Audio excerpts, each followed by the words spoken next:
Deep thoughts, shallow host. All right, settle down, settle down. It's your favorite uncle, Uncle Bob, here to melt your brain with some ideas from guys who are, frankly, way too smart for their own good. The war machine is exterior to the state apparatus. Get a load of this head case. What does that even mean? It sounds like something a guy in a tweed jacket says right before he spills red wine all over his pants. But don't you worry, your old Uncle Bob is here.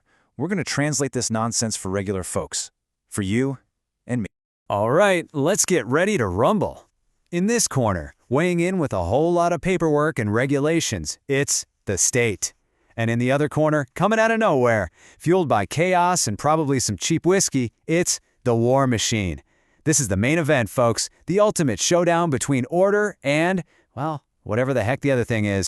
So let's look at the tail of the tape here. You got the state apparatus. It's all about sovereignty, law, and order, right? Think of the manager at the DMV. He's got his rules, his little stamps. He's got gravity and weight. He ain't going anywhere fast. Then you got the war machine. Oh boy. This thing is all power, celerity, chaos. It's a raccoon on 3 espressos that just found an unlocked dumpster. All speed and metamorphosis.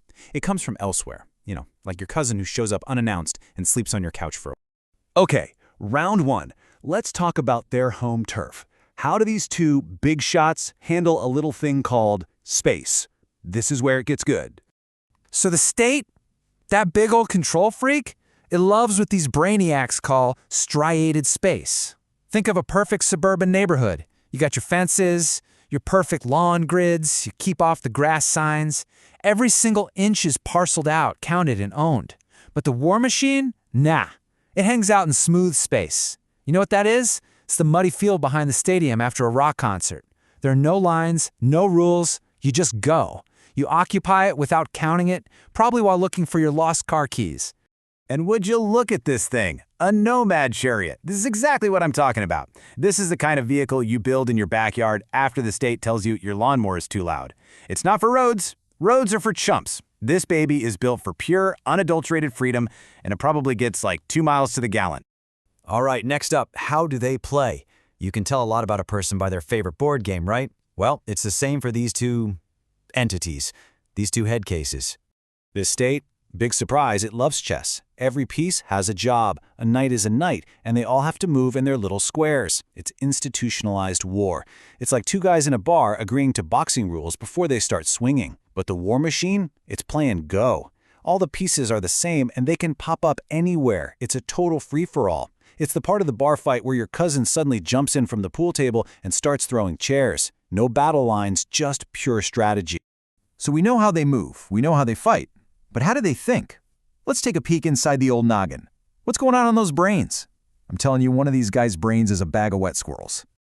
First up, the state's way of thinking, royal science. It follows the theorem, the rules. This is the guy who has a laminated 20-point checklist for making toast. You have to follow the instructions, even if the instructions are telling you to put the butter on before you toast the bread. No thinking, just doing what you're told.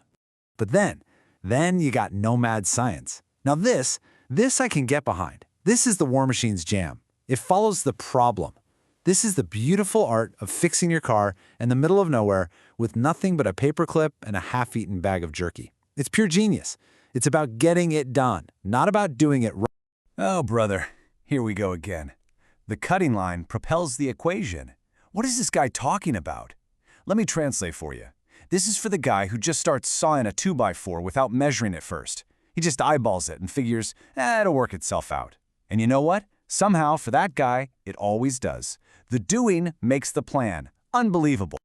You know what? This whole thing actually reminds me of something. To really bring this home, to show you how this state versus war machine thing plays out in the real world, I gotta tell you a little story. Let's call it Uncle Bob's Garage Logic. Speaking of which, let me tell you about my deck. Yeah, my deck. A few years back, I decided my backyard needed a deck. Did I get a permit? Did I look at blueprints? No, I just started building. It was a pure war machine creation, a monument to nomad science and whatever scrap lumber I could find. And boy, oh boy, did the state have something to say about it. Oh yeah. See, my version of the state was the Homeowners Association.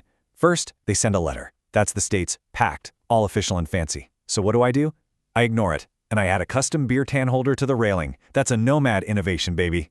Then they send a fine, the state's bond. They're trying to weigh me down.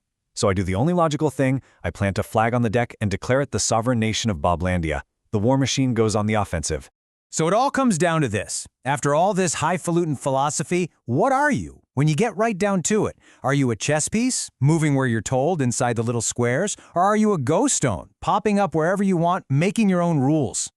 Or are you the guy who flips the whole table over because the onion dip ran out? Yeah, that's me. I'm not a chess piece. I'm not a ghost stone. I'm a force of pure, unpredictable chaos who's just here for the snacks. And we're out of snacks. Buzz off, you silly goose. This has been Deep Thoughts, Shallow Host.